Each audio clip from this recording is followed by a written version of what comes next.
Hello, hello, hello. Happy day to you. I am here, sans my guest, which is surprising.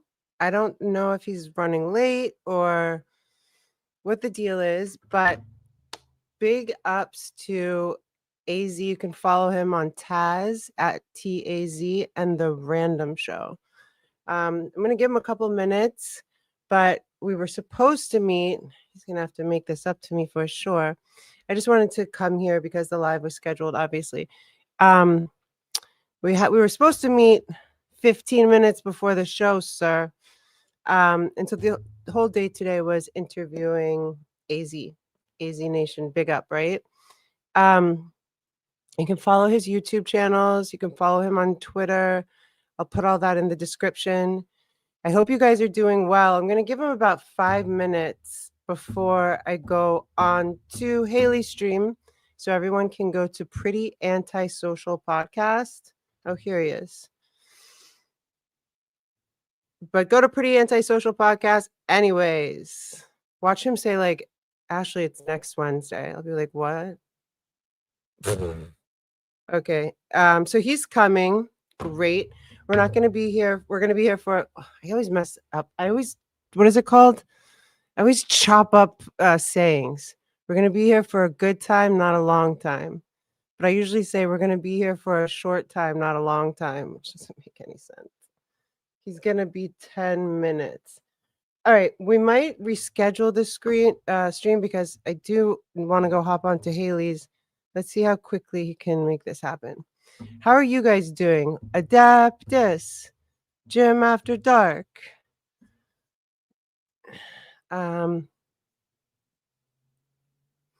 It's okay. You know, I thought I was going to be late. That's the funny thing. I woke up and I've been getting over this cold, and I was just kind of like, you know, when I don't know, you're getting over a cold. Sorry, I'm just when you can, and you feel like you're starting to finally feel better. Like I thought I was in this place, and I woke up this morning. I was just like, are we taking a step backwards? Mr. Cold needs to go away. What's up, Bo Beardington? My man. See, my voice is like raspy too. I always see you on not always, but when John says that to you, it's quite funny. Doom, I love you. Hi, Husey. I didn't make a mistake. I think that things happen in life, guys. He's running late. He's gonna be here in 10 minutes. I'm from Ireland. Once you catch a cold, it sticks for the rest of your life. We've talked about this. I'm Irish and Scottish and English, which I think you get mad about one of those. It sticks for life. That's really funny. This one, it feels like that. Maybe I went to Ireland at some point and I wasn't paying attention. But let's see. Let's talk about more positive things besides colds. Clip the mixtape. It's hilarious. Oh, Husey, be nice. Behave. You don't know how. That's right. So I guess I'll give you a little intro to AZ, how we met, which is very funny. You guys will probably find it funnier. He made a video about my sister and myself after I did the Kevin Brennan interview in 2020. I don't even know who the girl was. It was my a picture of my sister, the thumbnail, a picture of my sister, and then just like this random like stock photo of like a blonde chick. And I was like, I think I wrote on the video several times, like, take this down, da da da da da. You guys know how I'll be. Bo Beardington, my man. I'm gonna say that better in a second. I'll get going. So I think I wrote in his comment sections, like, remove this, like, blah, blah, blah, blah, blah. You guys know how I can be. Or I used to be, baby. The Dabbleverse trained me well. And he didn't respond. And then I used to do these Red Bar rewinds, which I want to get back to. Shout out to Red Bar Rewind, but we did call them Red Bar Rewinds because we were watching them after they happened. I would never go on when Mike and Jules are live, right? So he came into my chat, and some of those shows were very funny. Like, I mean, there were nothing compared to the Dabbleverse, but like just like the trolls and the people that it was like sometimes managing like a bunch of drunk men, and mostly red bar people are of the male persuasion. Am I even saying that right? Or men? And so AZ came on my channel and he's like, "Hey, what's up, Ash?" And I was like, I stopped the tape. Like I paused Red Bar. I was like, "You have a video about me, sir, that you need to take down immediately." You know how I can get sometimes. And he did, actually. He took it down. I was talking to the lovely Lady Doom about this recently, and I was like, "Can you imagine if I would have done that to you?" Wouldn't have gone well. We know this. And then we became friends, and I really like the stuff that he covers on his channel. He talks about fashion, he talks about nightclubs, he talks in London, he lives in London. He talks about music, he talks about comedy and comedians. But we really did like have a lot of laughs about that. Like, I think it's maybe like the 10th or 15th person that we've literally forged a friendship through getting into like a tiff in the beginning, if you will. The lovely Lady Doom and I have a similar story, right? Um, so I want to talk about Yay. I want to talk about, I mean, I've told you a lot of what we have to cover, but I also want him to be someone that comes on the show more regularly because I like him. I like his personality. I like the things that he covers. He's not just solely in one field, if you will. And he's quite funny if he ever shows up. He's quite funny. And leave it to him to be like, and I like this kind of style. He's like, "Can we meet 30 minutes before?" And like we went through our questions yesterday, preparation, right, Doom? We went through our questions yesterday, and we were gonna just wrap out a little bit before the show starts.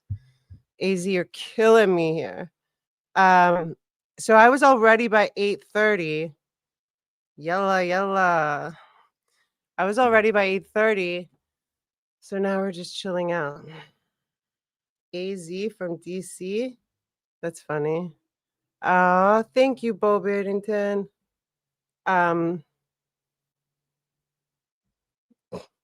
Husey, I hope you're having a great day. What's going on?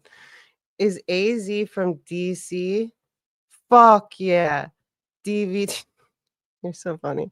No, he's from London. He lives in London, and I'm trying to get him to come to LA.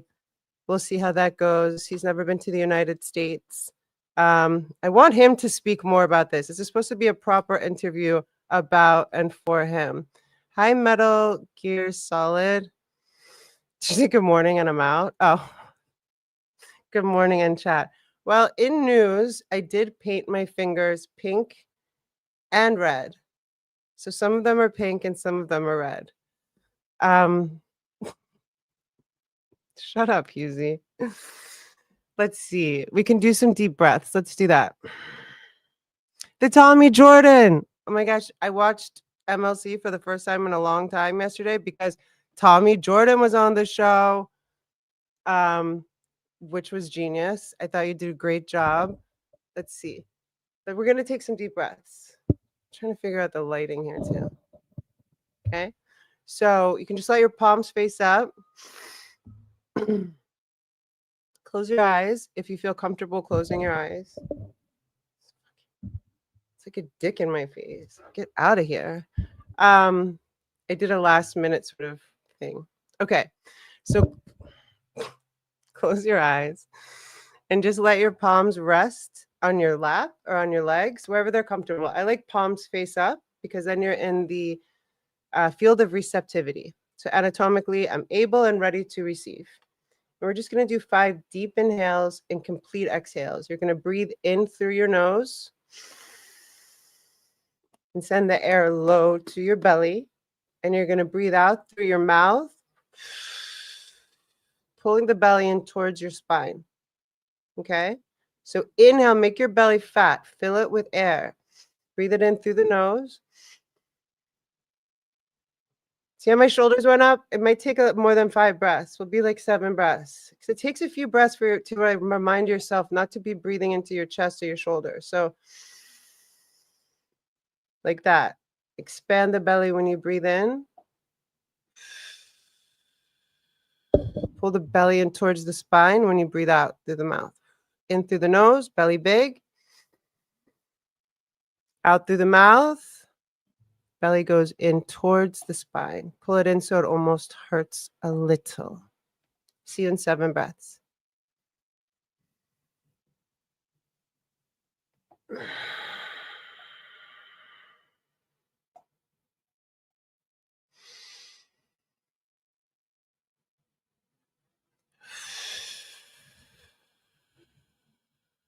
Monty.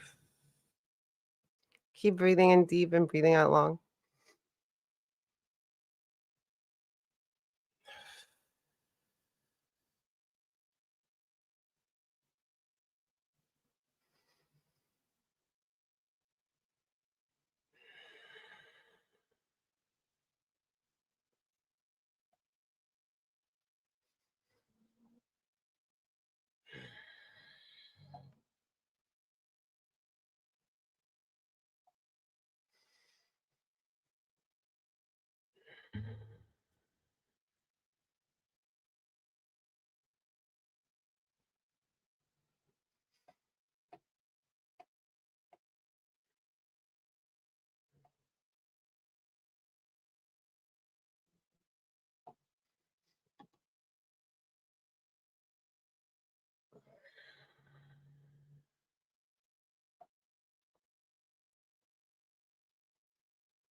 Much better. Oh,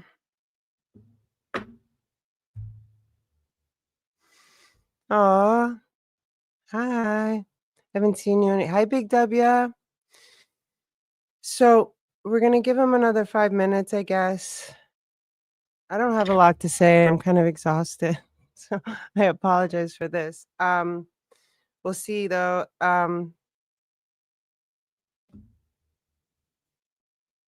I will be doing pretty antisocial podcast right after this. But AZ will blame. Yeah, I'm telling you, he's in deep shit with me right now. What is this? And plus getting ready, and I do appreciate this. Like I think it's good to wrap out before the show a little bit, just feel organized and then do it. So I was ready at 8:30. Now I want to change my shirt. I want to fix my makeup more.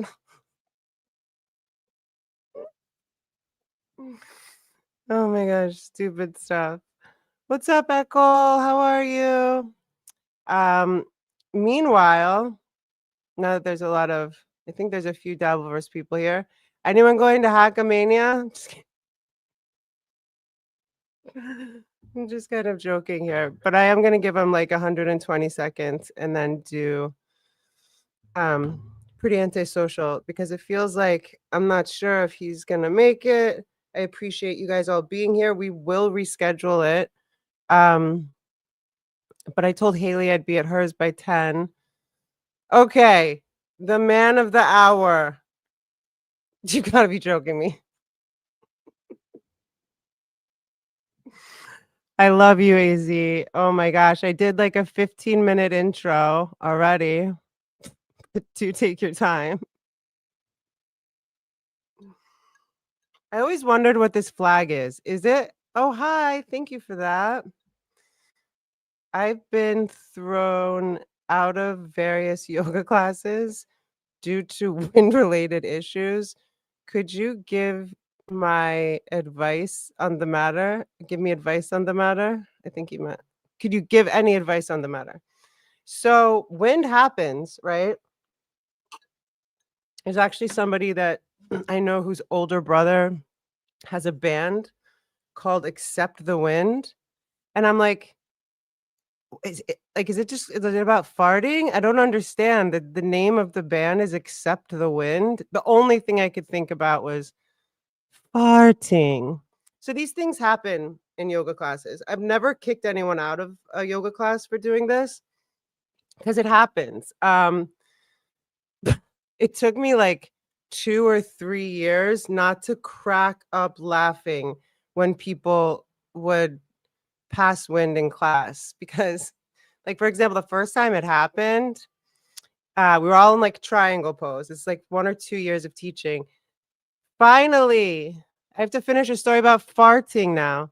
And this woman farted. Anyway, I was trying to hold in my laughter for a long time. And I was like, I needed to speak, but I was laughing, you know? My man, Hello, can you hear me? my love, how are you? Can you hear me there? Can you hear? Does that come I can through? hear you. Okay, one sec. Let me put my headphones on. One sec. Well, yeah, it could be a little better. It's not as good as usual, Loud. I think. No, no, no. It feels a little bit like less loud than usual. Like, Okay, I one don't sec. know. One Take your second. time, take your time, take your time. Um, It's all good, all good. Walk audio. one. Hello. Volume is up. Stereo audio. Echo cancellation. Reduce back. Okay, let me take off this background noise thing. Hello, how's that? Oh, much better, much Yeah. better. Okay, cool. There's like a little There's filter that you can. sexy voice. How are you doing today? All the boys. For all the Hold on, boys, yes. one sec. Headphones in.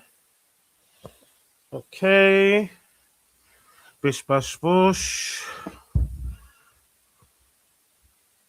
Hello there. Hello, how are you? Hello, Whitney. Hello, Whitney. Hello, Whitney. Hello, Whitney.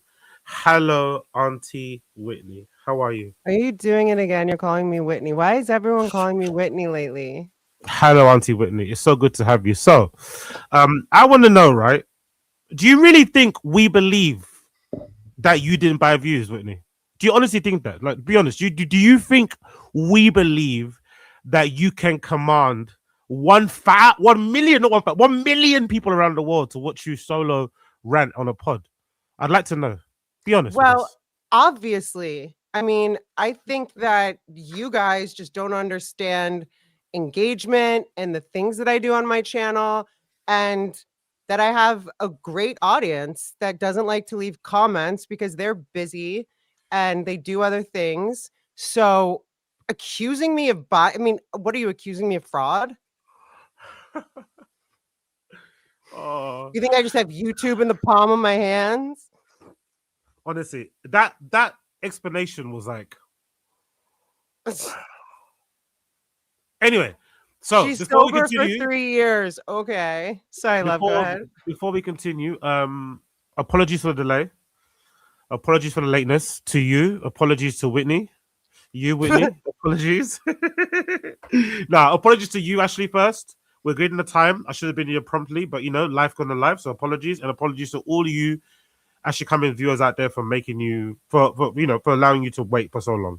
But I'm here now. That's what's important. And thank you so much for saying that. All good, all good.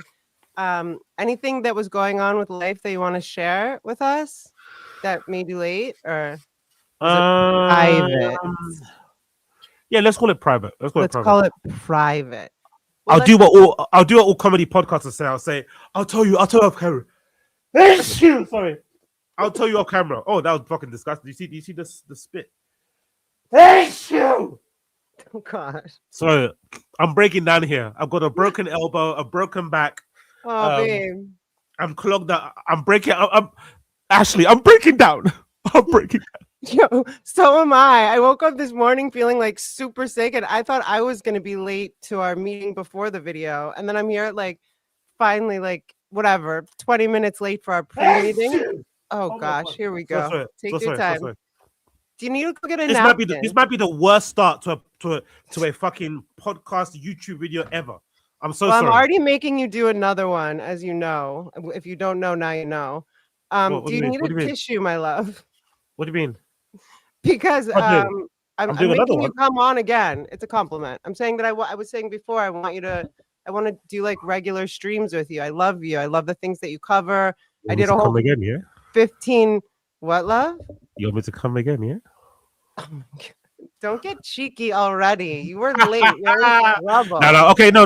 I'm Oh, I just got it. Do you want me to come again? Shut up. He shoots. He scores. But yeah, no. I'm yours. Whatever you Yeah, need. you are whatever mine. need. That's true. Whatever you need. Again, apologies for the lateness, the tardiness. You know how it is. But yeah, whatever you need, I'm here. Love you.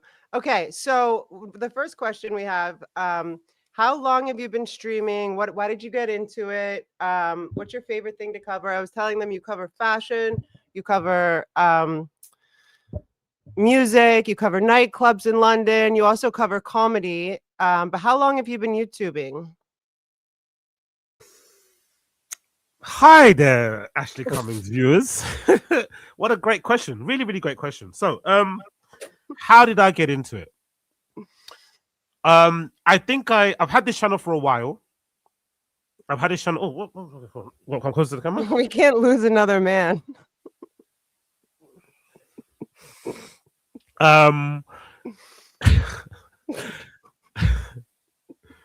Ashley, Yes, sir.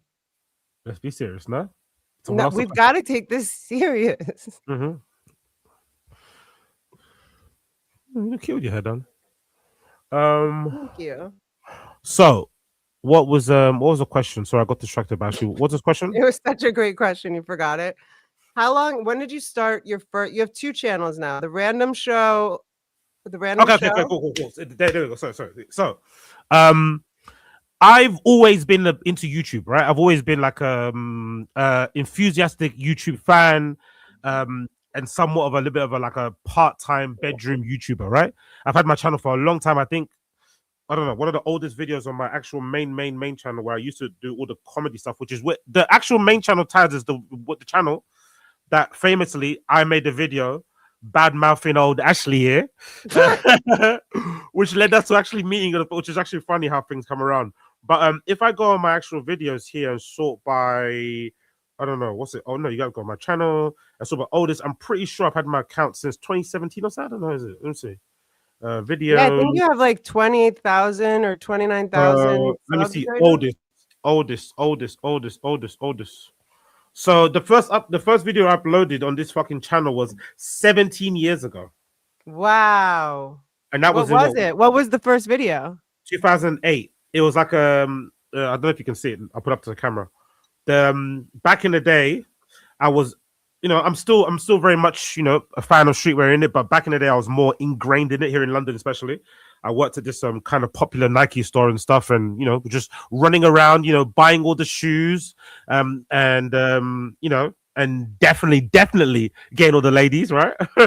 running around all these guys. But anyway, long story short, who's this lady? Oh, this lady I kind of got I befriended in the scene. She went on to work for ID magazine. She went on to, and now I think she's she works at she's like a consultant for Ferragamo, the fashion label. So I kind of knew her from back in the day. Anyway, long story less long. Back in the day, this lady, we got friendly with her. She made a zine as her MA project because she went to an art college here in London called Central St. Martin's, and she made a zine as a final year project, and she gave me one of them. A zine, like a magazine, it's short. Yeah, right? Yeah, exactly. Yeah. So back in the days, the way to differentiate between a zine was mostly what people would make on photocopiers. It was kind of like a punk thing. So you got to punk shows, metal shows. Sometimes they would have zines, and the zine would basically be a way for the band or for somebody within the scene to kind of document what's going on. But it wasn't so it wasn't super high quality like a magazine, but just literally just bits of paper, photocopied and stapled together. I might have one here actually. Yeah. Oh, speaking of zines, I actually do have one of mine here. One of mine that I never released because back in the day, not now anyway, but back in the day I was way more shy and I had that, what's that thing called? I had paralysis. Like social anxiety kind of? Paralysis analysis. And I was a bit of a paralysis analysis? Yeah. Paralysis analysis. And I had too much what's that thing called? What did you say? The zine, you had paralysis analysis. What's that word to describe what's it when you don't Did follow you go to the club last night? No, what's that word you said we don't when you don't follow through on things? What's that word? Social anxiety or No, anxiety? no. I just said it now. Paralysis analysis, I heard, and the zine and Procrastinating. Sorry, that's it. procrastinating. Yeah. No, sorry, I'm gonna tie this all back. Sorry, I'm not rambling, I'll tie this all back. The reason why I'm showing this is because I think much like what Ashley's doing, what I'm doing, just think of where both of us would have been if we would have both started what we're doing now a bit sooner. If we would have taken that first step, that first leap, and just tried it. Because everybody else out there that's doing exactly the same thing that we're doing, sitting down, having a bit of a laugh and a banter, talking about current topics, on YouTube, having people watch. They're no different, sorry, to you and I or anybody else in the stream chat. But back in the day when I was kind of growing up, I had all these ideas and all these things I wanted to do, but I guess I never really just took that leap. I never took that jump. So this is an example of that, not taking that jump. This is a full zine that I made back in the day, which is again paper stuff of all these pictures I used to take because I was like, hold on, let me take off the background thing. Like you got into photography a little bit, it looks like. Yeah, It exactly. looks cool from what I can see. Let me take it off none. So, I got into photography, mostly 35mm photography. So I take like a point and shoot, and I was also doing a lot of club nights and DJing a lot of places, and just generally, running around London, catching back-to-back STDs and shit.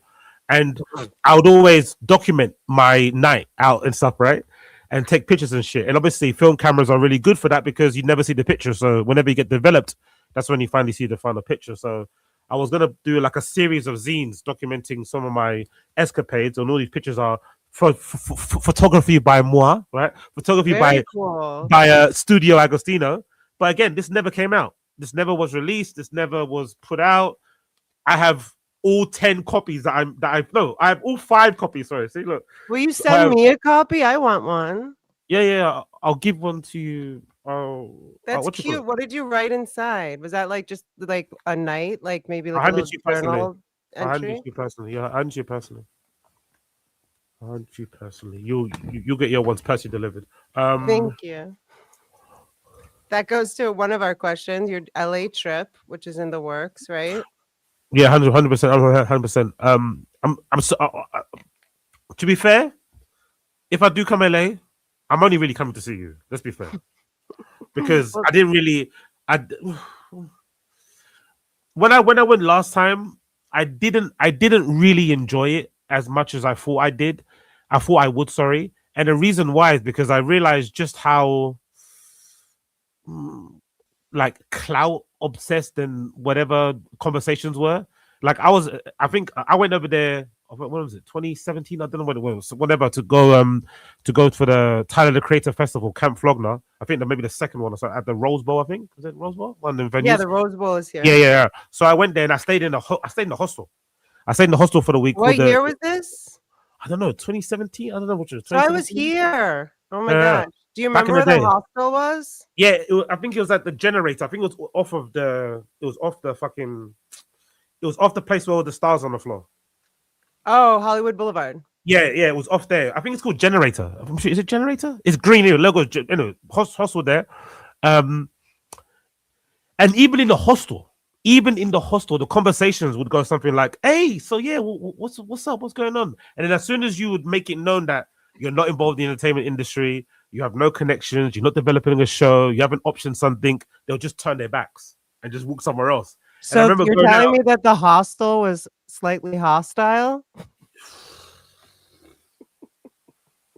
And they say Whitney is a stand-up comedian, eh? They say Whitney's stand-up comedian. No, that's good one actually. I walked into that one.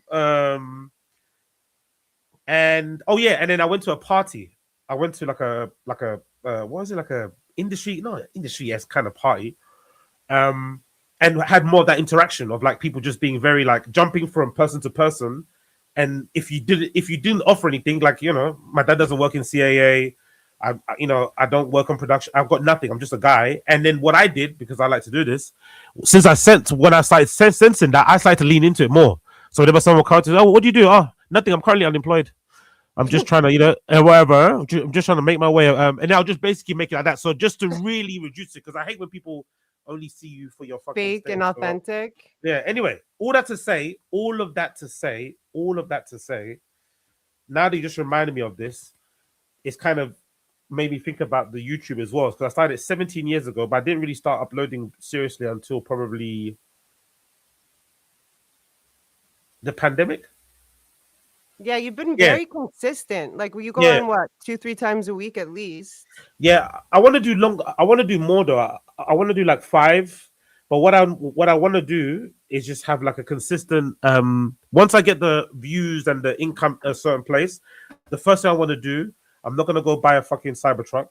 I'm not gonna buy a Patek Philippe. I'm not gonna buy I don't know, some shiny shoes. The first thing I want to go do is I'm gonna get myself a studio. Get myself a studio, rent myself a studio, so that I have somewhere I can go to, and just like clock in, clock out like like a regular job, and just do it Monday to Friday. Because I want to do like I want to be like I want to be your entertainment for the day. I want to do my Taz in the morning, like 9 till 6, take a break, and then come back from like 11 p.m. UK time, which is kind of the good time for you guys in America, all the way until like 6 a.m. and then rinse and repeat, rinse and repeat. I think that's the way to go about doing things. But just to end that note, this never got released. I started my channel 17 years ago. I've only started really gathering momentum now because I've been somewhat consistent. This is a message to anyone out there. Take that leap. Take that leap. Take that step. The people out there doing these things are no better than you and I. Some of them are worse. So yeah, take that leap. You told me to read it. Innit? I don't forget what I read. What did I write here? It's like a little pull out. Probably a love letter to me for the future. Hope it's not embarrassing. No, I sent you one of those this morning. One of the brothers asked us to use the bathroom, so I told him I would come. While he was, while he was, I had to. yeah, you definitely will be. While he was gone, the other brother came closer to me on the couch and started telling me that he was happy we were home alone, that we were alone for a moment. I guess he was spicy time. Oh, gay boy Agostino. I like this. Okay. Faggy Aggie. Let's go. I guess he was what's that? What is it? I guess he was I guess he was dying to kiss me. I guess I was dying for him to kiss me too. I laughed a little, then looked over at him and told him that he better hurry up before his brother gets back. He slid his hand up my thigh. ...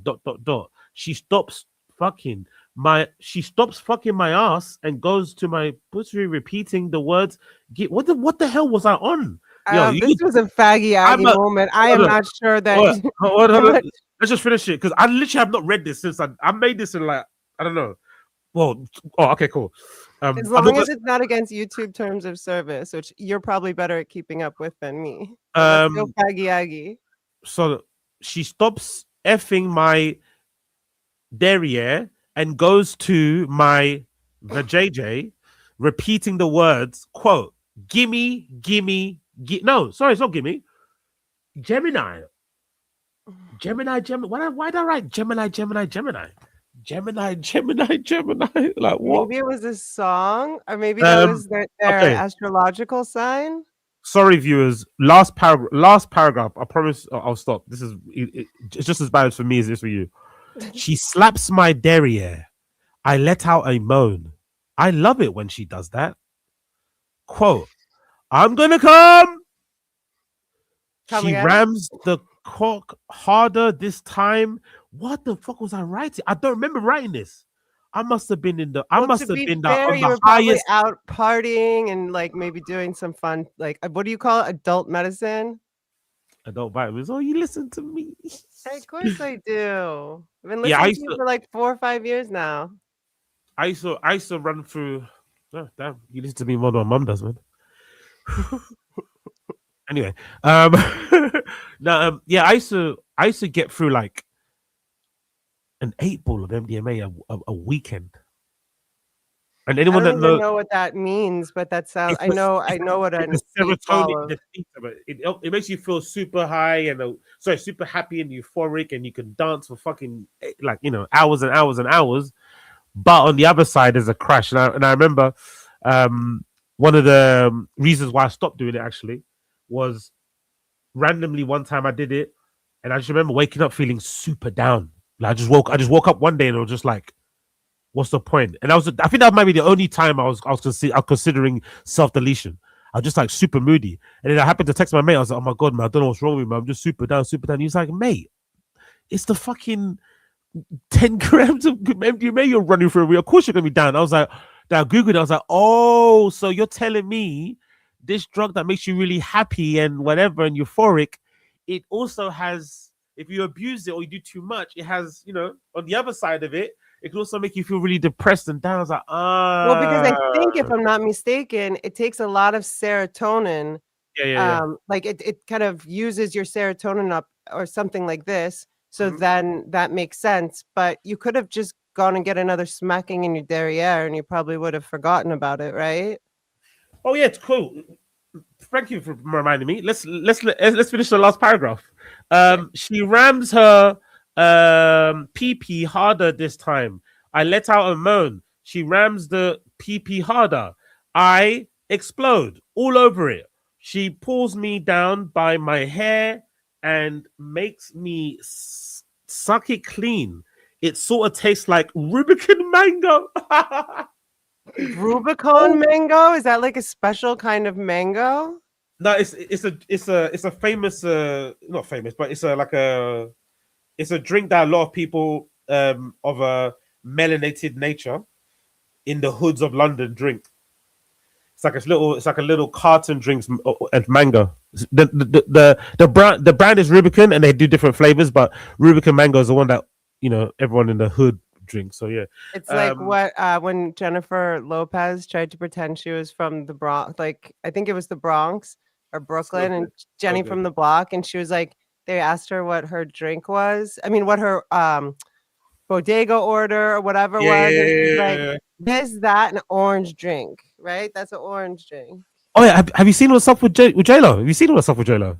No, what's up lately? Please tell me. Oh my God. So fill me in. What's happening? I wanted to talk about Ye too, but what's happening with J-Lo? To fill you in, yeah? What? Stop flirting. To fill me in, yeah? You want to fill me? Oh gosh, here we go. So you can come again. Okay, so what's happening with J-Lo?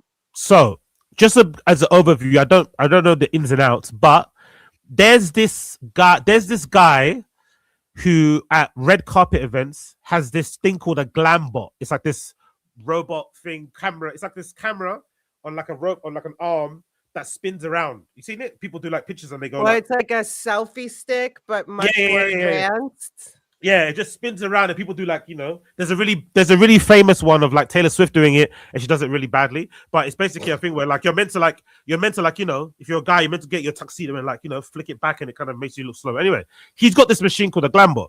And he went viral, this guy, because there's a clip that shows him having interaction with J-Lo and he's trying to get her to like, people walking down the red carpet. He's got his little thing. Hey, take a picture. And she's kind of like, just doing what J-Lo does in it, being a bit of a diva, being a little bit, as we say in the UK, stush. And then I think stush? she stush, yeah. Like she basically, in the end, doesn't do it. She kind of just walks off and, whatever.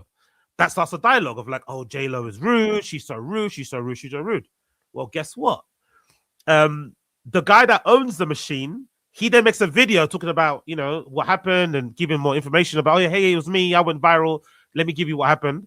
And then I guess for his desire to like clout chase and put his face out there, then people in the comments started saying, oh, this guy, forget J-Lo, this guy's a fucking dickhead. I reached out to him about the machine and he kept telling me over the emails, asking me if I could afford it or not.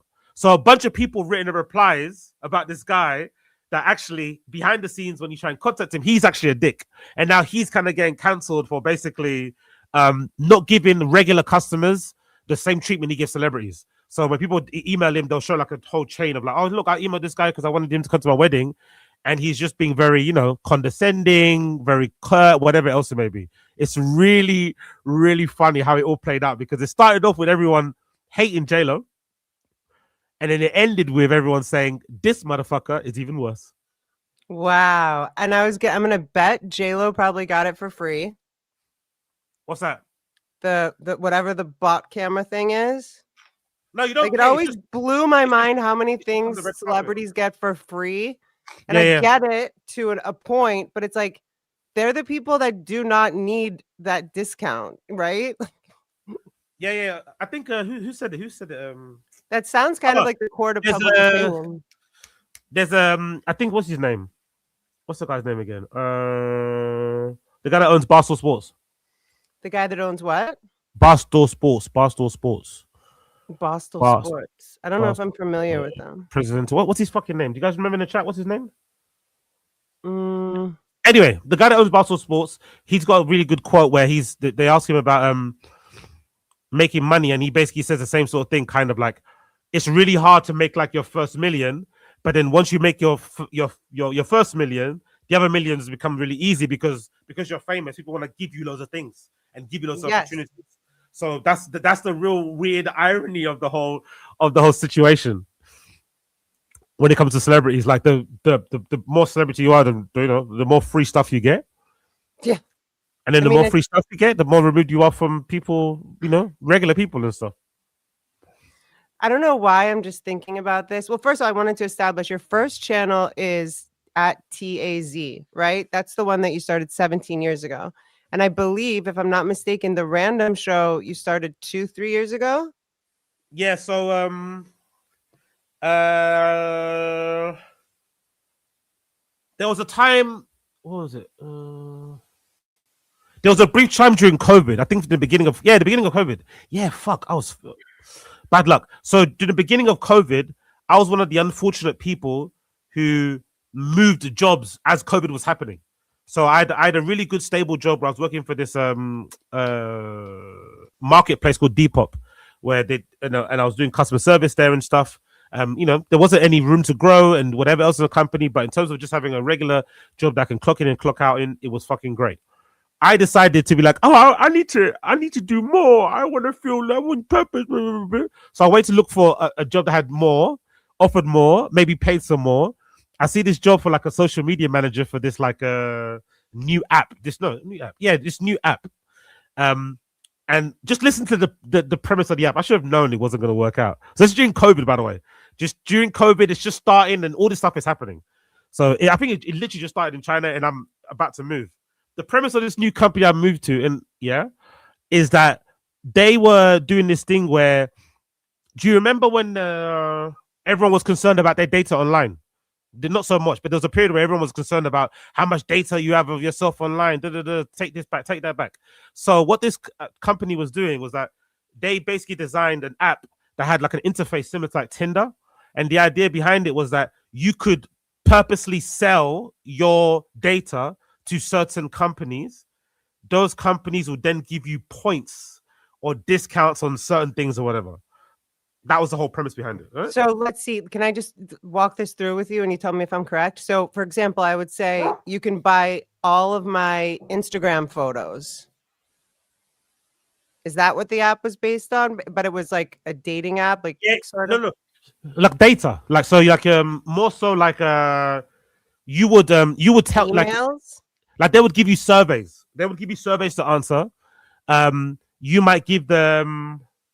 Yeah, mostly surveys. It'd be mostly surveys, but it'd be your data. So, the information on you, your income, information on your family, information on your, I don't know, buying habits, whatever your favorite brand, because whatever that feeds into the big machine. Everyone wants data anyway. I don't know what's the end point, but everyone wants data. So that was the premise of the brand, the premise of the company.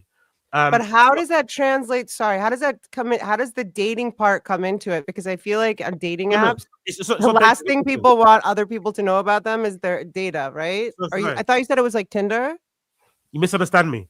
The UI, the UX, the UI, is it UX? Yeah, the user interface, UX UI. The UI was like Tinder.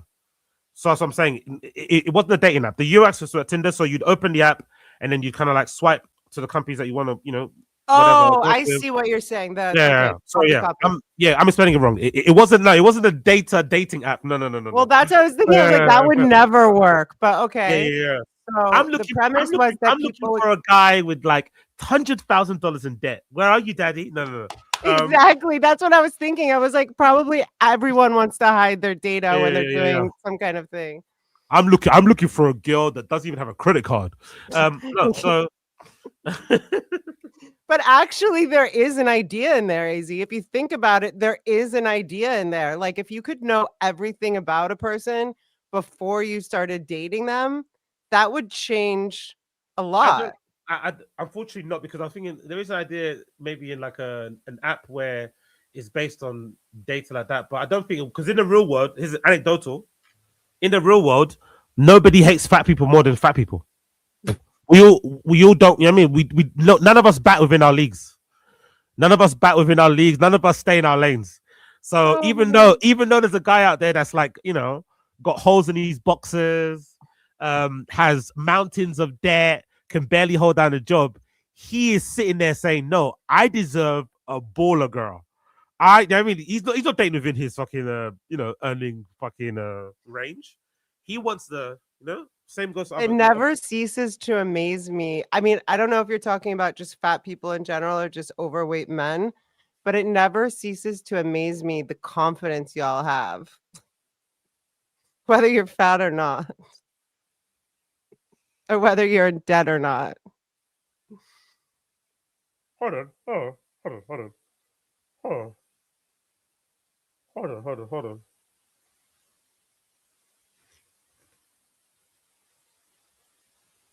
The computer say, Floyd said, fuck T.I., fuck Nelly, fuck 50.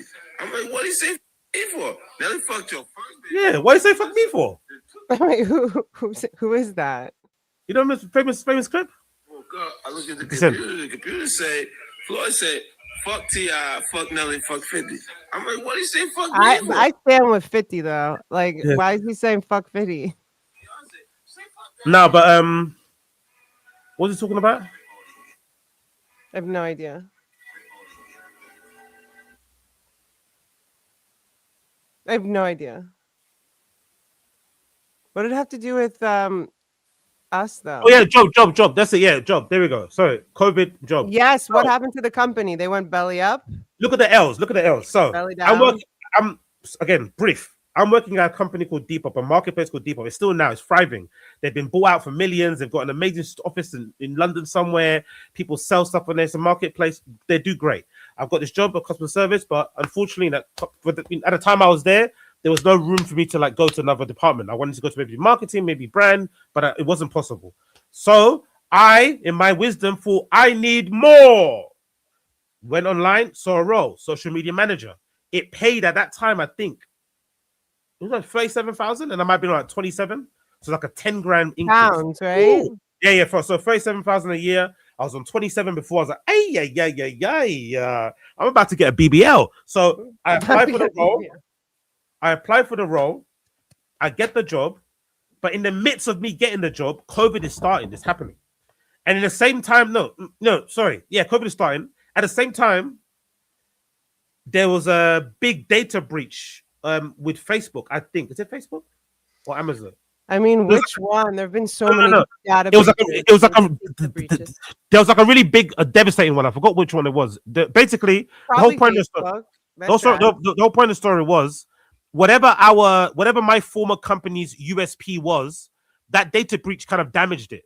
Like it kind of hurt the prospects of that company, because when I joined as well, again, the timing is awful. We were going together anyway as a team. He took us around, the founder, to go and pitch other companies to invest, and we went to go to Amazon actually, because Amazon was interested in investing in his startup. But at the same time that they were having those meetings, that data breach happened, and it basically killed the app dead. But the founder was a slimy, wormy cunt, Nicholas Jackson. I'll never forgive you, and I wish you fucking misery and pain forever and ever. And if I see you on road, I'm gonna fucking hit you in the back of the head with a fucking baseball bat. I hate that guy. So I moved to this company. All this stuff is out of his control, right? All these things happening, it's fucking up his company, whatever. It's not his fault. What his fault was, this worm, he didn't tell us. So we're working there as a team. He didn't tell us what was going on. And then I just started. So I just started. I'm enthusiastic. I'm pumped. And I remember in the first month, we had this like meeting. We just stand up and we had this meeting. And I came in with some ideas I thought would help the marketing and the brand and stuff. Blah, blah, blah, blah. And obviously the guy was like, encouraging me, the founder. And I remember just what I do remember when I was saying what I wanted to say in terms of my plans. I remember looking across the room thinking, why is everyone's face so like down? Like everyone kind of looks like, but I didn't even think much of it. Roll on lunchtime, a girl I didn't speak to, we end up being friends. Big up Dilly. We end up being friends. A girl I didn't never spoke to before. She said, hey, come. Put me to one side. So look, you seem like a good dude. I like your vibe and stuff, and I'm gonna let you in with something, and I kind of feel bad for you. I was like, what do you mean? This company's not what it seems. What do you mean? So this company is not what it seems. Don't put your eggs in this basket. This probably ain't gonna end well. And she said that to me literally a month before it ended. That was around Christmas.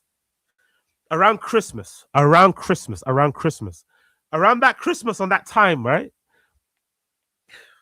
The L's keep coming.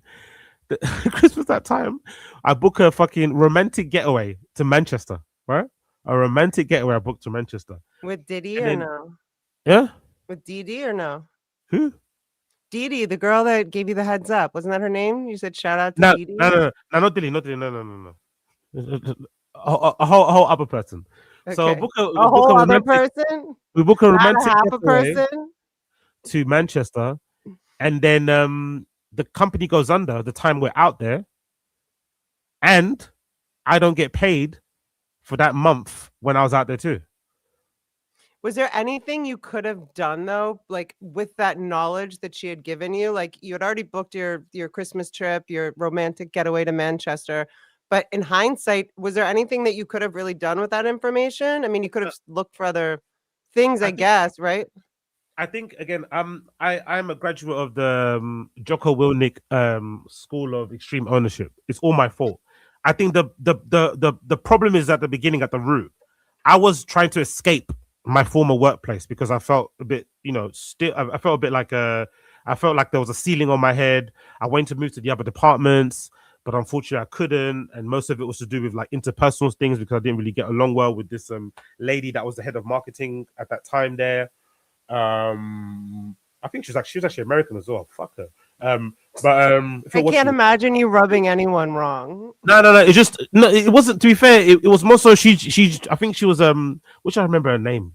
She used to work for V Files, and she came to Depop, brunette lady, but she just had a little bit of that fashiony, snobby kind of attitude. Cool girl. She was literally a legit, actual cool girl, but she was also a little bit a little bit closed.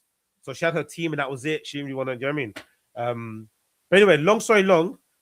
The first problem was that I was trying to run away from somewhere, and then the first thing that I saw that gave me a type of good response, I ran into it, as opposed to what I should have done was actually researched it properly and done that thing that you're meant to do in interviews, where you start asking the employer in questions too, like you're not aware, that you're not kind of sure on. But if you kind of come into jobs in like a scarcity mindset, that's where you fuck up. That's where you end up in situations like that. Like you're literally down to your last $10 and you go to this job and you just take it. That's when you get fucked up. So my problem, it was me in the beginning. I probably would have seen this or heard or felt the signs if I was a bit more tuned, but I was so eager to like leave and have the fucking social media manager thing on my email signature and whatever, that I fucked up that way. And I was like, oh. But I think going into literally anything with a scarcity mindset is not a great idea. You're just you're not thinking properly, right? Yeah.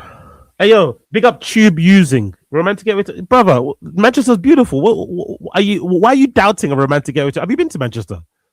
I have not. No. I've heard about it. Oh, someone in the chat? No. I'm asking you, darling. I'm asking you.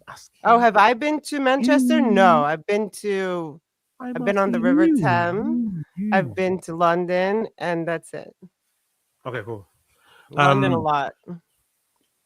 Come back. My brother's there for like 25 years now. When are you coming back? I want to come soon. I've got to sort. I told you. We'll talk about it later. Yeah, I have to sort my passport and stuff. Yeah. She's a felon. No, my passport just expired. That's not making me a felon. She's a criminal. Can you answer? Shh. Can you tell me what's going on with Ye lately? Because I'm not keeping up with him, and I feel like you are. To be fair, he's doing that thing, isn't it? He's doing that thing. Where he kind of disappears for a few times, and then people think, oh, he's changed. No, he hasn't. He's just quiet. He's not on social media.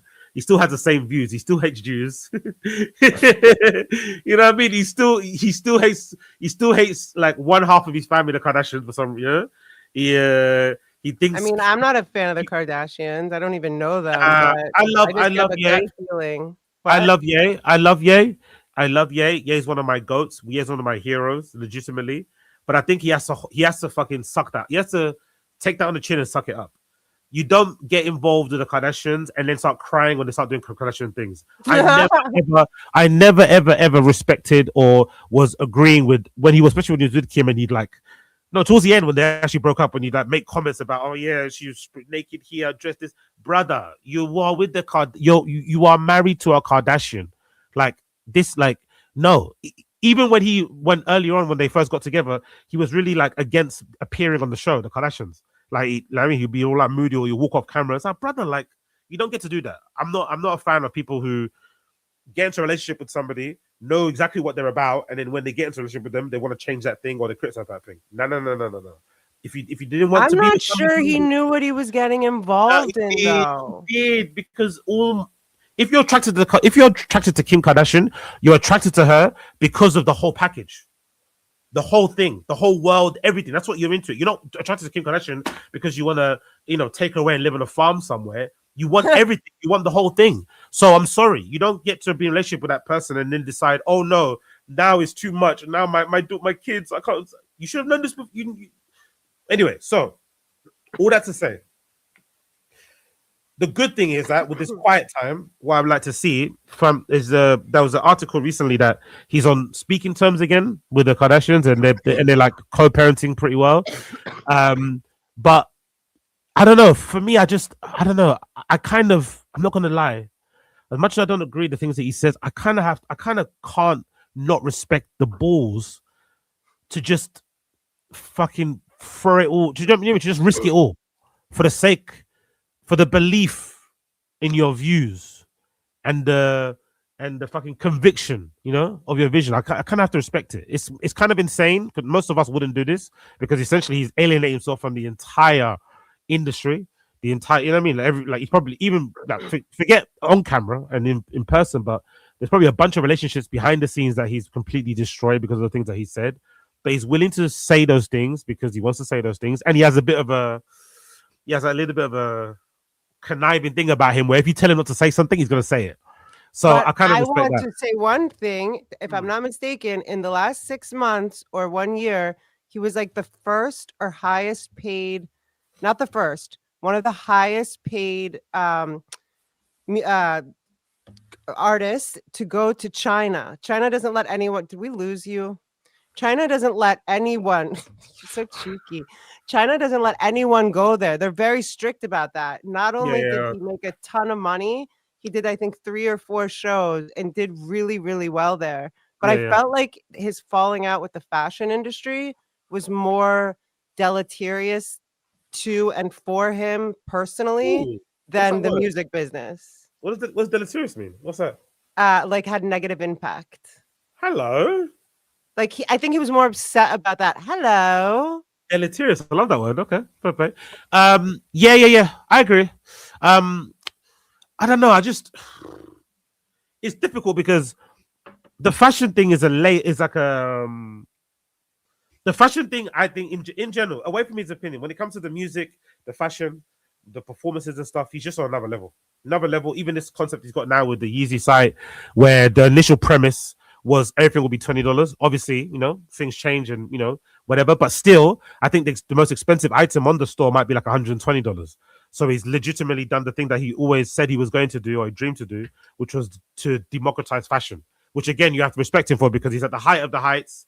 He could be just speaking to people on his level, but he wants to give his ideas or make clothes for the mass, for the general public, essentially, which I think is a really admirable and noble vision to have. Although I'm pretty sure he's only doing that because he feels like most people dress like shit, so he'd rather you wear his clothes than dress like shit. But still, it is what it is. But so far the update on Kanye, as of like I said, he's on good terms again, allegedly, with the Kardashians, and he's co-parenting well. his wife, I guess now, Bianca Censori, she's launched her art practice. She's now does she's now a contemporary artist, performance artist. Bianca? Yeah, Bianca I saw Censori. something. She's doing some like Yeah, contortionist kind yeah, of yeah, stuff. yeah, yeah. I So was she's just gonna ask yeah. if she's still walking around with a pillow and nothing else. To be fair, she's got some of those looks. She's got some iconic looks, man. She's got some I iconic agree with looks. you. I just sometimes, I mean, I'm sure that they have security all around them, but I'm just like, and she's a fantastic body. Like, if anybody can do this, it's Bianca. But I just feel like sometimes she looks very vulnerable. Like she's literally wearing like, hose. That's like a That's- leotard. But I think that goes back to what I think that goes back to what David Beckham. I think David Beckham once said something like that similar, where I think they asked him about there's a period of time where David would, when he's living here anyway, will be walking around, just people bump into him and shit. And they asked him why he did that, and he basically was saying that when you're a celebrity, the more normal you act, the less people will be like bothered. The less people make a fuss about you. If you walk around with a bunch of security, people are gonna make a fuss. So I think maybe the Bianca Censori genius, although she wears really like crazy revealing clothes that you'd think would be a dangerous thing for a woman because any guy can just grope you and do nothing. I think the fact that she does that in the open actually has the opposite effect, Oh, interesting.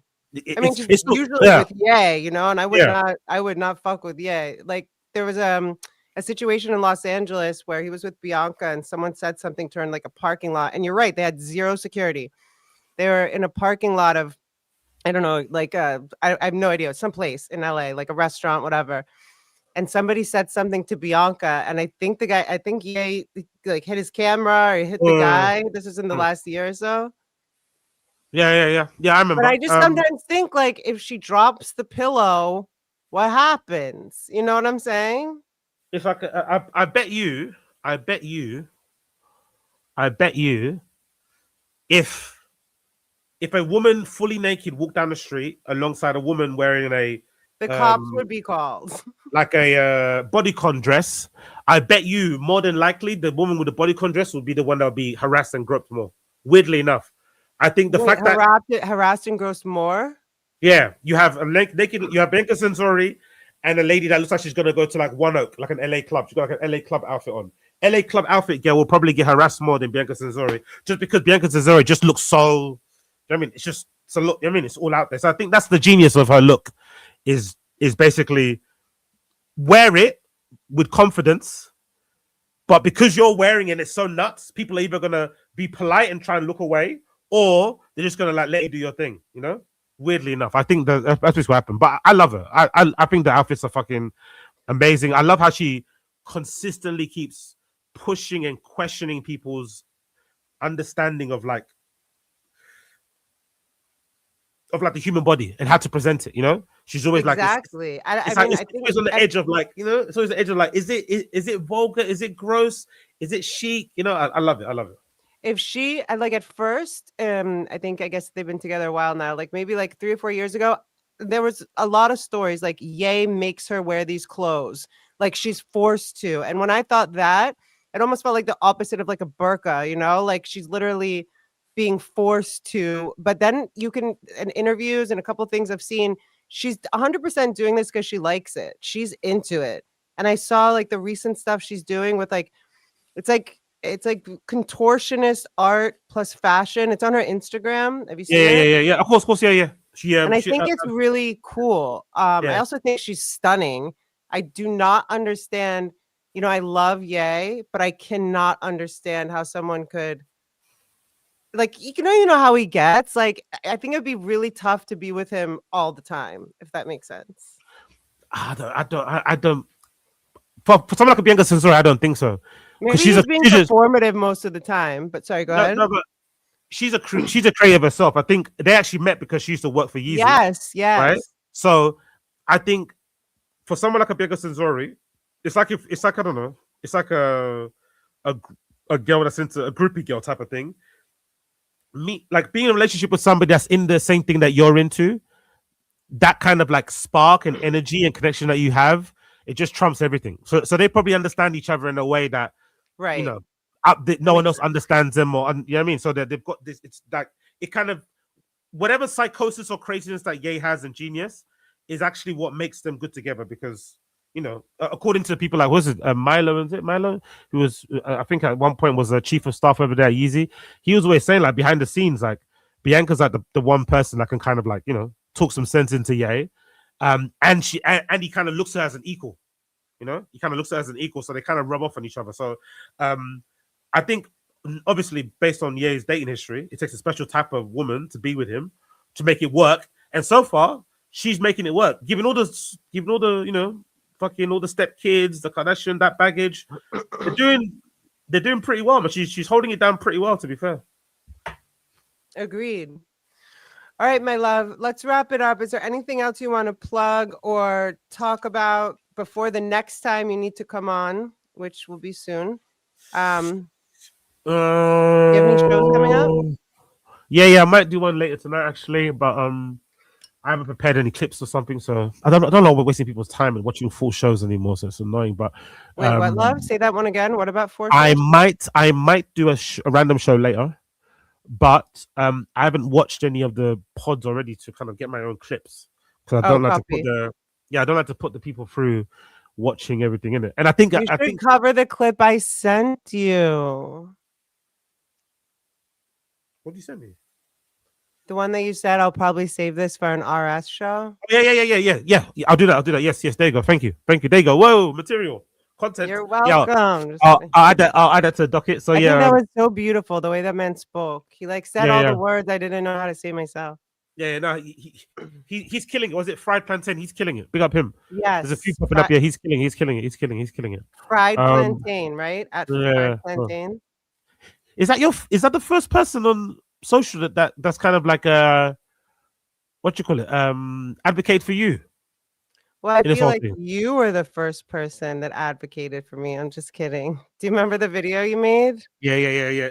No, but you know what I mean, though, innit? Because I think in a huge way, kind of. I mean, that guy really stood up for me, and I have no idea who he is. Well, shout out Doom. I feel like he stood up for me too. Yeah, that's really cool. So big up him. Because remember, for the longest time, that the people with short memories, do you remember for the longest time in the beginning, you were seen as the crazy one. You were the problem. You were the issue. Remember?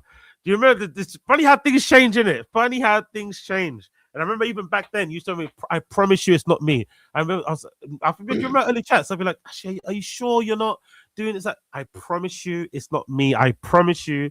And then look, as time has gone by, Whitney Cummings is now a legit locale. She's now like Brendan Schaubler, where people are making. Like, I would have never seen this. I could have never imagined Whitney when she interviewed that woman. What's that actor's name? It's one of her big interviews. Fucking, she like Puerto Rican looking. Selena Gomez. Yeah, I could never imagine that era of Whitney show. I could never imagine that era, that same Whitney, now being in a place where she's getting like 1 million videos made about her and her delusions and the suspect, life partners and stuff and whatever. So that was the Whitney you guys are seeing now is the Whitney that I've experienced behind the scenes for 13 years. Always not. Wow. But I don't think I ever told you I wasn't crazy. And there's a quote that I really love that I heard lately. Don't trust a woman that doesn't have bad habits. Like, I'm not perfect, and I probably am slightly crazy. But yeah, she really is putting on a show for the world right now. I mean, people from everywhere are writing me like, Ashley, the whole internet is turned on your sister. And I don't watch her, I don't follow her. So I'm like, what is she doing now? That's the thing. Just to quickly go back, I remember, I think your words specifically were like something like, you didn't say I'm not crazy. I remember you saying something along the lines of like, I understand. I have my, like, I'm not saying I'm perfect. I understand I have my issues, but trust me, you haven't seen nothing yet. Like, there's more. I remember that. That's what I remember. But then at the time, you have to also remember at the time, Whitney's like doing well, popping, and you're just like the relative, the sibling that's just shouting online, and you know what I mean. So no one's listening to me. Exactly. So the optics are like, oh, she's jealous. That's what the optics were like. People didn't believe it, but the one thing about the truth. It's consistent, and you never really changed your tune throughout all those years of slander and all the. I forgot what there was another channel before I don't know if they're still around, that used to always make videos slamming you. What was that? Who was that? Around the same time you reached out to me, there was I forgot who it was.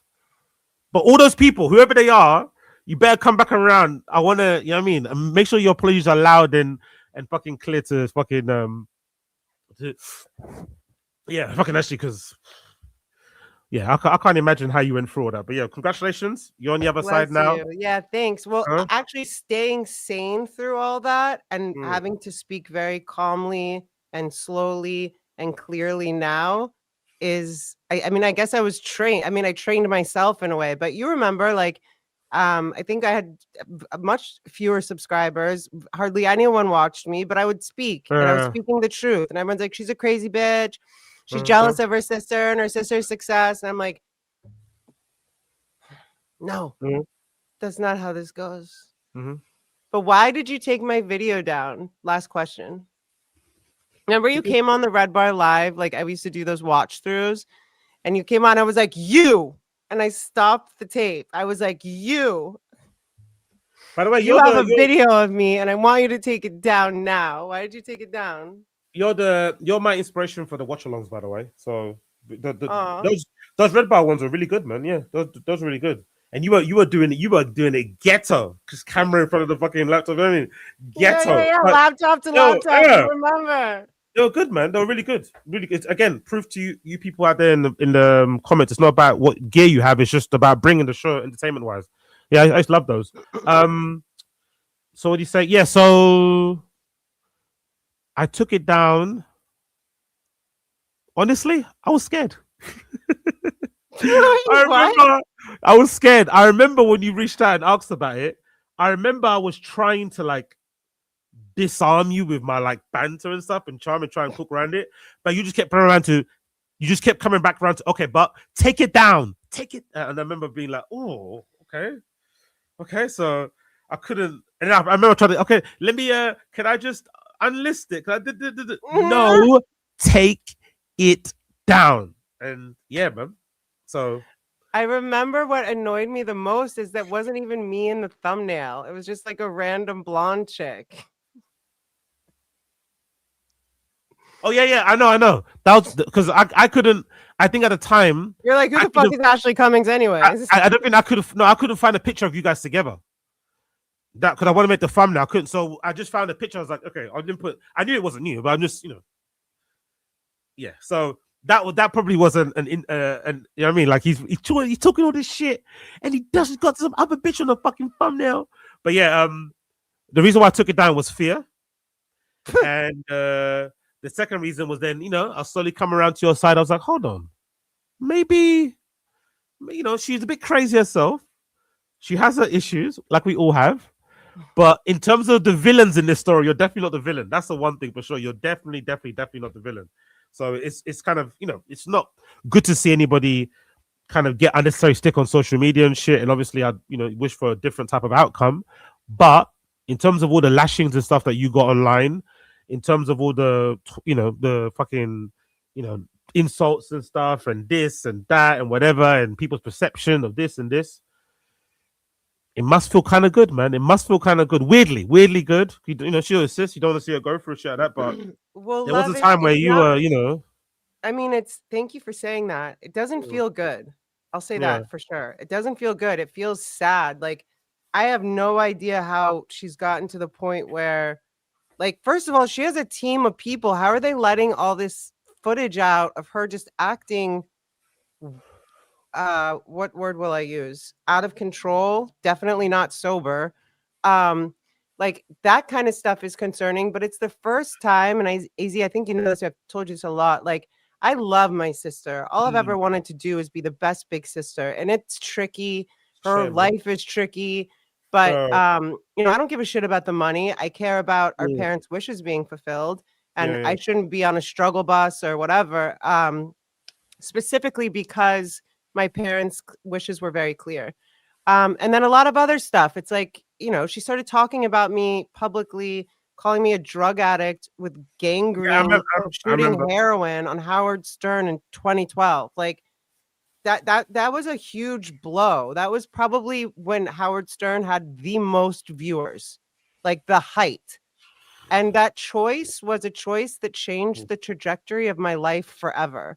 People would say to me, I didn't know Whitney Cummings had a sister, or I thought Whitney Cummings just had a sister who was a drug addict and an alcoholic. You know, like it was gnarly. And so I had to kind of like fight that for a while. And then I went into my like smoking weed all the time phase because I was like, I'm showing people online like I'm allowed to smoke weed, whatever. It was a whole bunch of things. But in the last 6 to 8 months, I'm kind of like, it's the first time in my life that I don't care what happens to her. She hasn't cared what happened to me for a long time.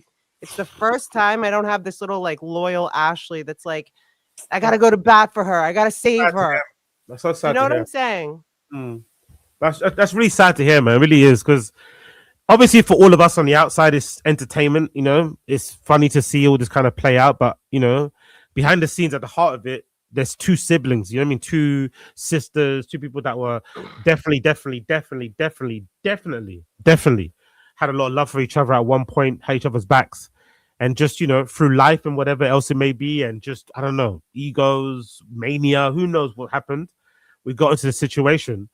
And yeah, like I said, it must be a oddly bittersweet moment, because no one wants to see that happen to someone, especially not your To sibling. anyone, really.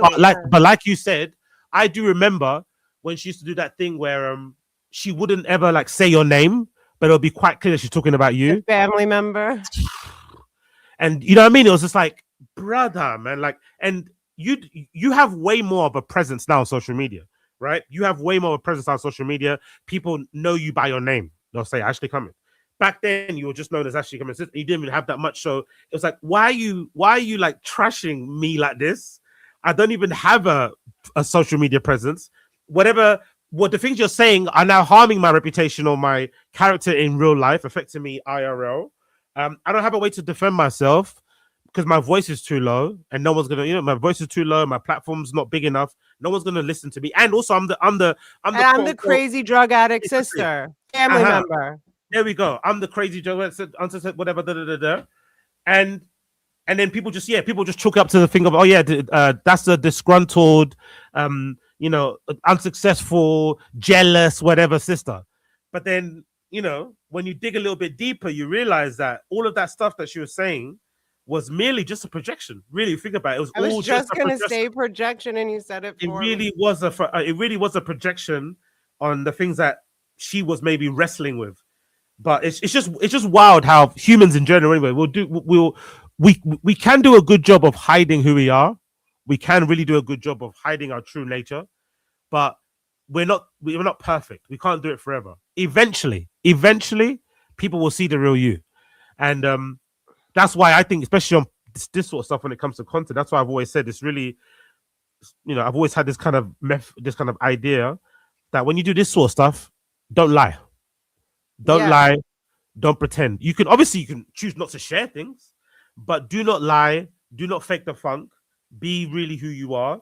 Because it will come back. And I think that's one of the biggest things with my sister right now. It's like she's, you know, the Crystalia stuff and her stance for women, and then getting engaged to a wife beater, and then, you know, all the other stuff in between. It's like, I don't think she even remembers, because a problem when you lie is that you have to remember your shit.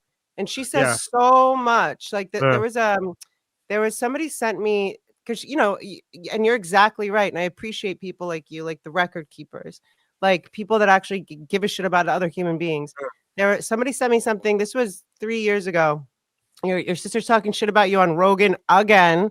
She did that like 3 different times. One of my friends was hilarious. He reminds me a little bit of you. He's from Scotland. But he's like, Ashley, he calls me one day, it's like 3 or 4 years ago. I'm so fucking pissed off. I'm just wanting to watch a Rogan show, and your sister's there just going on and on and on. It's so boring talking about you and like, you know, I remember this guy. He used to be in your stream chats, no? I remember this guy. Which guy? No. This is a different guy. This is just my random friend that used to work for me. I mean, he was my teacher, and then he also worked in my studio. But you have to remember that stuff. But in this one episode, she says, he asks her a question, and she says, I feel like I got away with a lot, but I haven't really gotten away with anything. And that was, I was like, no, but you haven't, and you won't. And like, one thing I want to say to everyone is like, if you're fighting an uphill battle that feels impossible, whatever the circumstances are, stay with your truth and stay with your heart, because eventually you will win.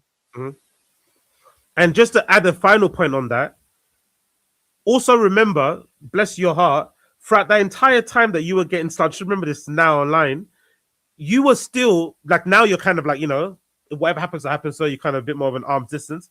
But I remember back then you were proper trying your best and hardest to still reconcile. In the midst of all of the slander, in the midst of all of the defamation, all of the name calling, all of the lies, all of that stuff, you were still, I remember talking to you, being like, yeah, I still want to be, my sister's my sister, I still want to be in her life, boom, boom, boom, boom. And it was like, God damn, man. God damn. Like, this is how you feel. You know what I mean? It's like, and she probably saw all of this. And she's still out here saying all this shit about you and stuff. It's just like, I don't know, man. It's just, it's unfortunate. It's unfortunate. That's what really flipped me out about 8 months ago, because we'd been on another talking break, as we like to call it. We'd been on another, like, not speaking for 2 years. And I had a yoga student who, and a lot of these people that I teach privately in LA know who my sister is. And this person knows my sister, like went to lunch with my sister a week ago. And she goes, yeah, I had lunch with Whitney last week. And I was like, oh, how's she doing? Like, how's Henry? Whatever. And she goes, Ashley, she said that you were, what was it? It made me so mad, because I was like, it's one thing if we're not talking, and I don't watch her, so I know she speaks about me and says family member or whatever. But she said, oh, my sister's crazy and a drug addict and her life is a mess. This was like 8 months ago. And I was like, oh, hell no. We are not doing this again. We are not continuing on this road, Whitney. Come on, Whitney, man. It's just so unnecessary. But petition for AZ to be the new Black Cummings sister. I'm down. I need to be able to stand next to them. I need to lose a couple of kg, just a couple. You need to lose a couple of what?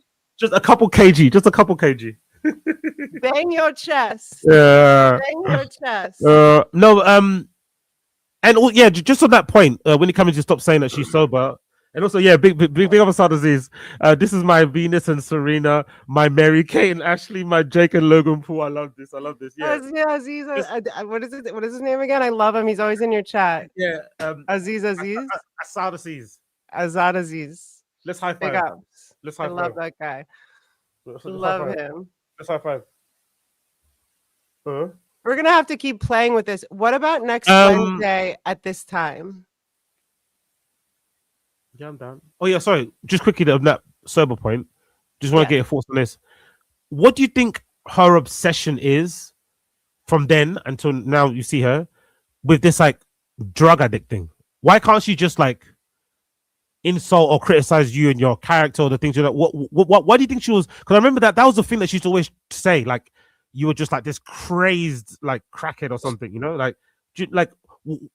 Why do you think that was the insult?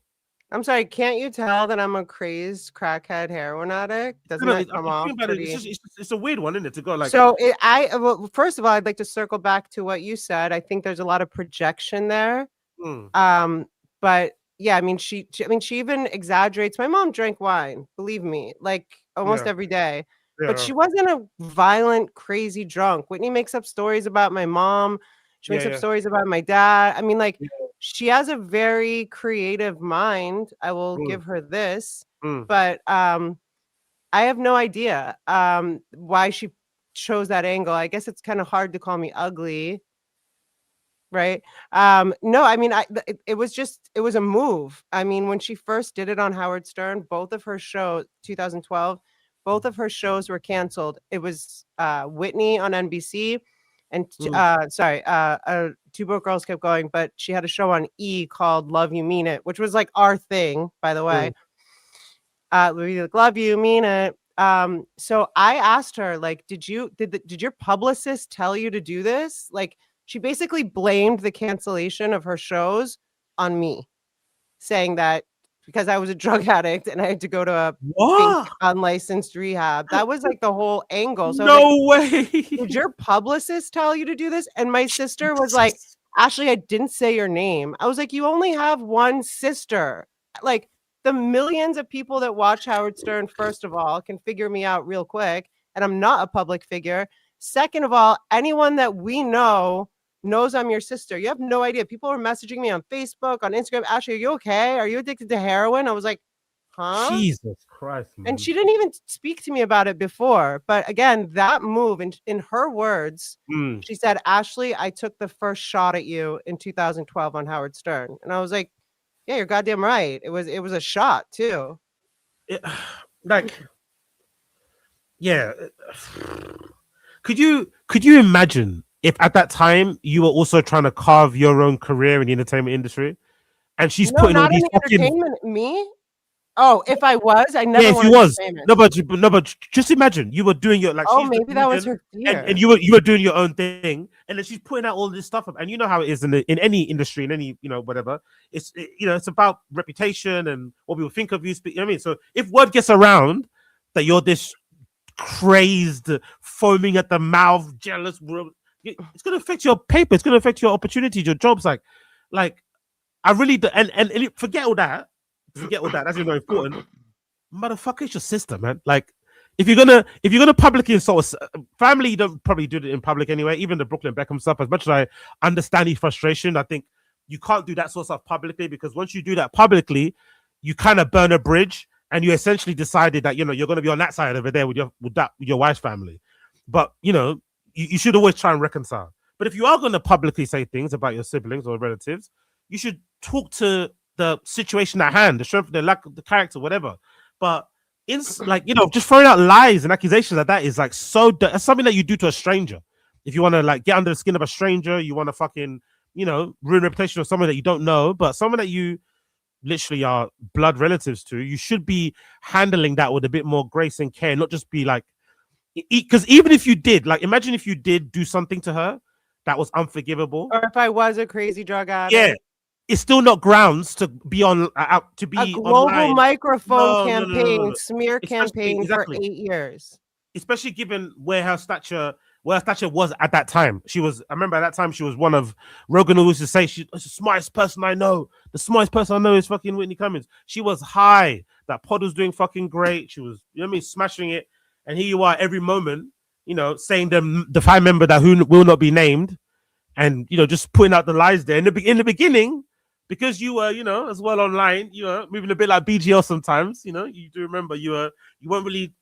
Now you're way more comfortable with dealing with like comments and stuff. But back then, you're a little bit, Oh yeah, I would get reactive. Yeah, exactly. So it kind of played into it. But then when people started to look a bit deeper, like hold on, especially when they spoke to you, like, hold on, what do you say? What happened? She did what? Like, and now it's proven. But yeah, last one. What drugs do you think she's on? Wait, what drugs do I think she's on? This is conjecture. Do we know what the word conjecture means? Yes. This is my opinion, which I'm legally allowed to have. My guess would be a cocktail of ketamine, Adderall, and who knows what else. But I wanted to tell you, to your point, when you said, what if I was trying to be famous, which I wasn't, but I did. She did force me to leave she demanded that I give away my yoga studio that I had been working on for 3 years in Miami Beach. And then it was like a miracle for me, AZ, that I ended up getting another studio and opening another studio through my own work, through my own thing. What's the logic of you giving away? She told people in Los Angeles not to come to my studio. She hired my desk girl, who was like a pretending, trying to be comedian, to go tour with her. No, what? I don't understand. Why did she make you want to give her? I don't get that. What do you mean? So she demanded that I give up my studio and my life in Miami Beach because my mom's stroke happened in 2011, and she wanted me to move to California to be a family with mom, because she was moving moving my mom from DC to California. But why couldn't you have done both? Why there's 2 of you? Why couldn't you? I mean, like, why did you have to give up your life completely, but she could continue playing fucking comedian? Well, right. I mean, that was the summer that she sold 2 shows. She beat Roseanne Barr in history, like whatever. Like, she became the youngest person. Roseanne Barr previously held this title, the youngest person to sell 2 shows to 2 networks, major networks, whatever, in 1 season, and that was Two Broke Girls and Whitney. So the girl was busy. Yeah. She was busy. I think she wanted me to come help as well, which I was happy to do. And I was also like, I get to be my sister's sister, you know? It didn't turn out like that at all. Yeah, she shouldn't have told you to like give up the studio at the, I don't know, at the very least, maybe to make sense of it. Okay, cool. I've got this windfall from these shows. I don't know. Take a break from your studio for 6 months to look after mum.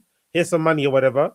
I don't know, whatever that or to cover the fucking rent and keep the studio. So fine, but like again, like you do this, and I'm not gonna do nothing. Like, you know what I mean? Rules for D and not for me type of shit is fucking weird.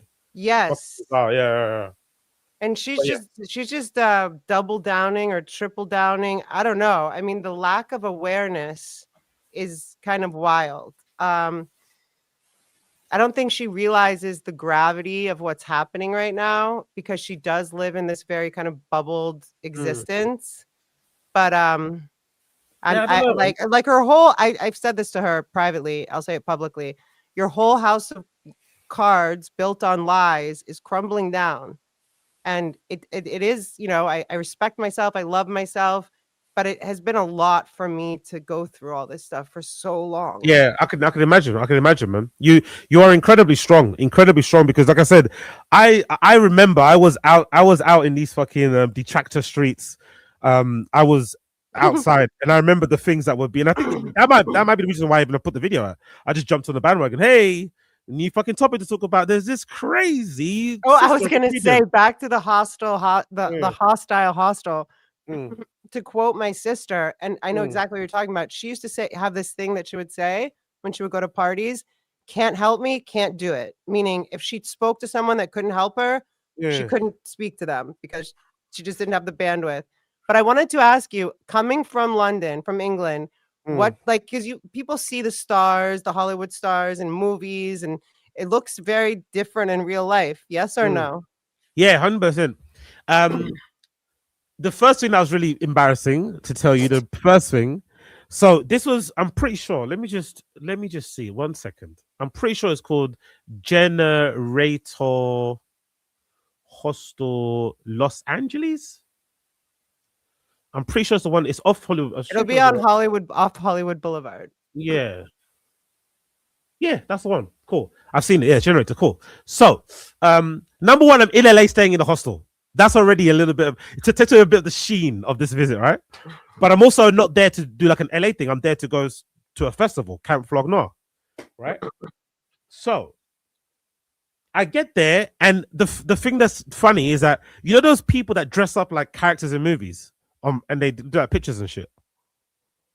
Oh, yeah, like the ones that are on Hollywood Boulevard that are like like Superman, Marilyn Monroe, Michael Jackson. Yeah. What's that one actor with a beard and he carries a baby? What's that character? Forgot his name. He's a comedian too, right? He's like an actor, comedic actor. Kreischer? What's that man? He's a comedian that carries a baby. That's a man. That's carrying baby. Let's see what Google says. What's his name? It's like a famous. I thought you meant like a big belly. He's got a beard, and was it The Hangover? Who was that? Do you guys want to talk about in the chat? That actor. Anyway, they got these people that I wish I remember. I can never say his name right. This person might have it. Galifianakis. Is it Galifianakis? Yeah, Galifianakis. The guy with it does Between Two Ferns or something. Yeah. That one. Baskets. He did Baskets too. Him. Yeah. So the character he plays in The Hangover, right, where he's got like the baby strapped in front of him, right? I don't know how it kind of plays out and shit. My first time in LA, when I was walking down the street, I didn't know about those things. So just so everybody, if you haven't been to LA, what he's talking about is on the Hollywood Boulevard where the stars are.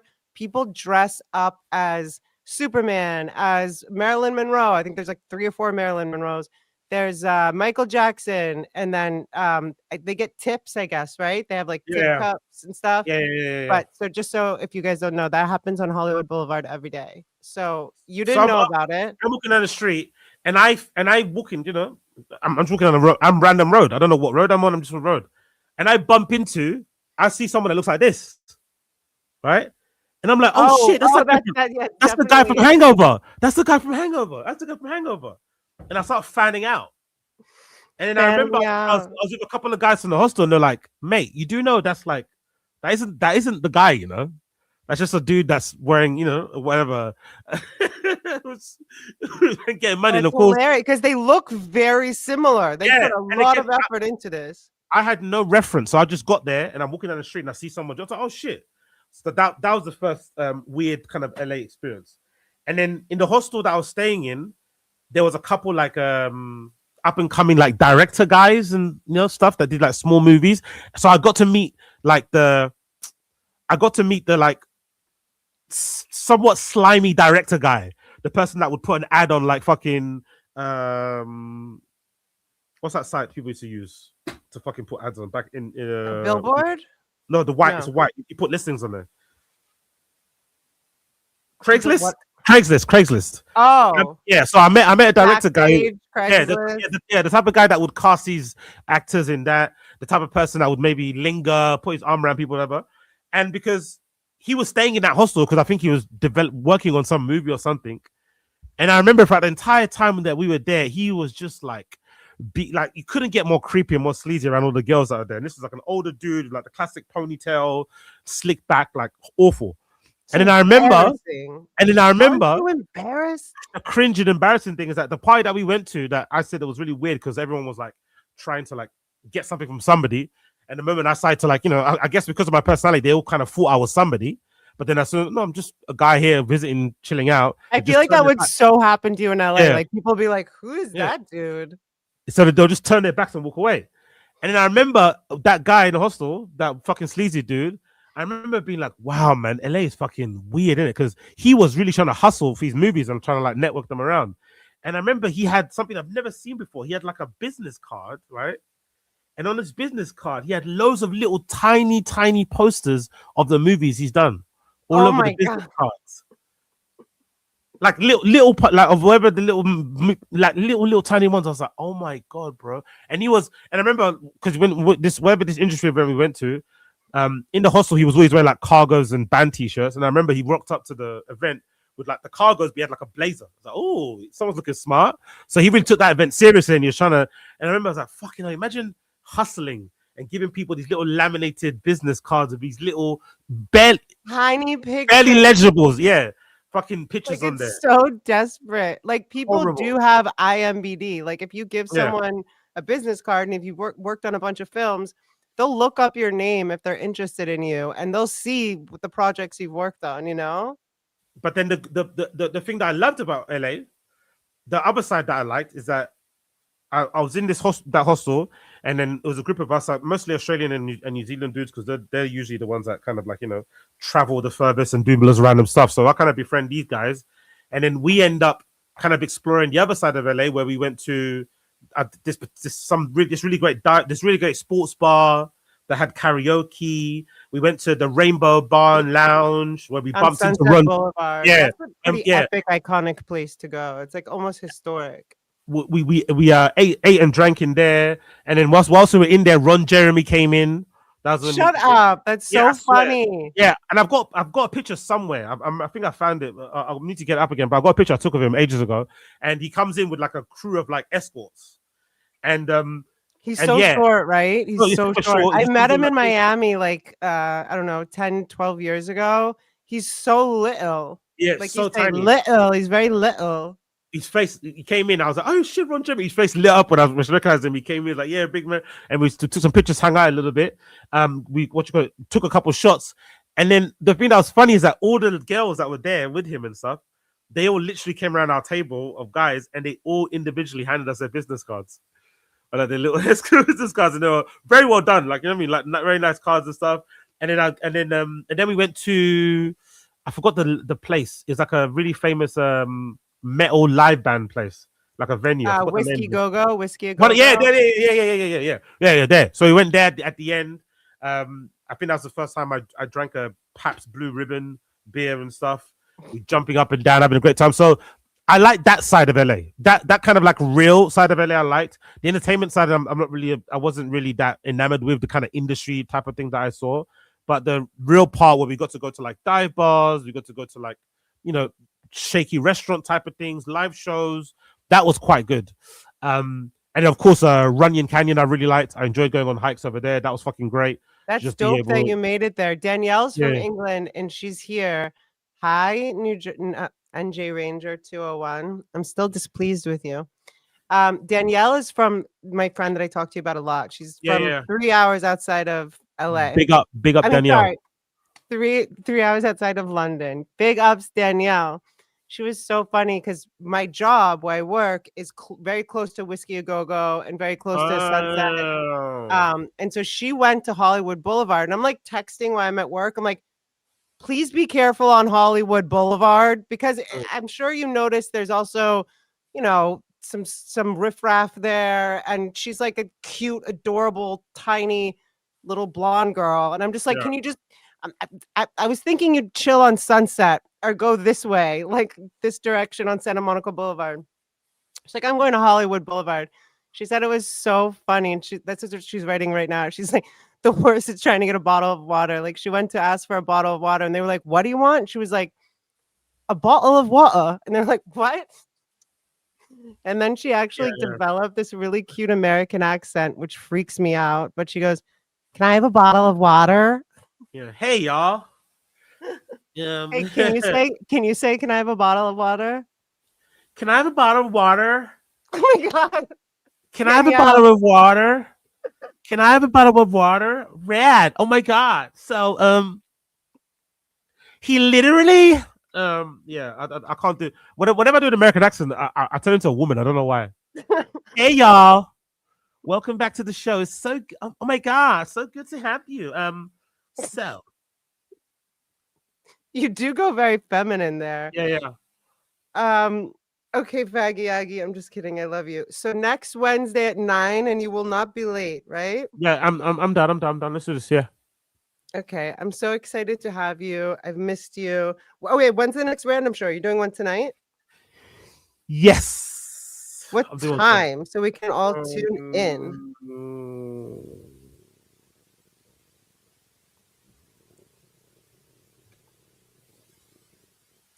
11 p.m. my time. 11 p.m. UK p.m. your time. Yeah, 11 p.m. UK time. Come on there, enjoy all that good shit. There's not a lot. Now you're making me do math. What's 8, 11? Is it what time is it for me, Danielle? I'm just kidding. So what time is it for us in the United States? It's 8 hours. Oh, this is gonna get silly. Oh, let me. You know what? It's 11 p.m. your time or 11 p.m. LA 11 time? p.m. 11 p.m. UK time. 11 p.m. UK. But you go by. Don't you guys go by not army numbers? The 24-hour clock, isn't it like 13? 2300. 2300. Oh boy. So that is.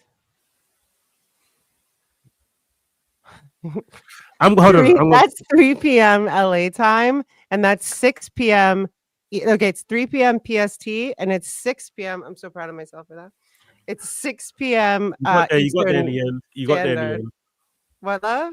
You got there in the end. You got there. It took you a while, but you got there. Okay, I'm looking forward to your show at 6 p.m. Eastern Standard Time and 3 p.m. Pacific Standard Time. I cannot do the other time zones. You'll have to figure that out on your own. I love you, and I'll see you next Wednesday. We'll see you tonight. I'll see you this afternoon on your show. Yes, I'll see you next Wednesday here. Yes. Same time, but we'll be on time, right? Yes, we will. Wagwan, I love you. It'll be the best of time. It'll be the best of time. We'll have a blast, and yeah, it'll be fucking awesome. You didn't even get to do. We'll talk about it later. The cute thing we were gonna do before the show, but we'll do it. We'll save it for next time. Do you remember? You were cheeky. Always cheeky. Yeah. Okay, my love. I'll see you later for your show, and I'll see you next Wednesday, same time, same channel. Right, peace, everyone. I'm happy to pop on your channel too if you want to like go back and forth. Yes. I'm all for it. All for. Actually, you know what? For the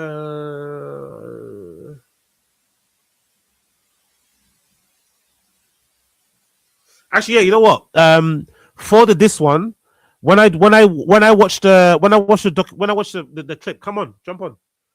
I'm not sure how I'm gonna do it though. If you're here, how am I gonna? Oh shit, I can't do it. That's the thing. I can't do it through OBS. I don't have to do it through OBS. Whoa, Wait, whoa, whoa, what are we whoa, whoa. talking about now, love?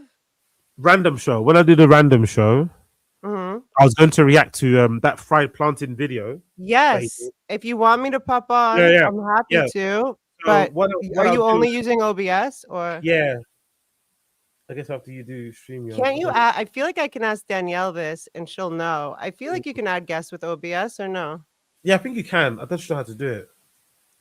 Oh, and I don't think I've seen you with many guests. Sorry, love. no, What? no. I remember. I think the way I did it before was that I had the person on Discord, Discord web, and then when you're streaming on OBS, you just like, you know what I mean? Let me know. I can Yeah. re-download Discord Ah, and ho, ho, figure out ho. my. Let me figure out. Let me figure out. But I will be back at 11 p.m. anyway. But yeah, let me figure 3 out. If p.m. not, PST, 11 p.m. UK, which is 2300. So everyone's clear about that. 6 p.m. Eastern Standard. Sorry, love. Go yeah. ahead. If not, what we'll do though, if not, because if I can't figure it out now, what we should do next week Wednesday, I'll jump on yours at 5, and then later on you jump on Random Show. And we'll do it together. Back to Perfect. yeah. All right. I love you the most. Love you I'll more. see you either this afternoon or next Wednesday at the latest. Yes. Big up everyone. Thanks for having me. Thank you for being here. You're the best. Bye, love. I always have to remember how to end the stream. You end it? It's so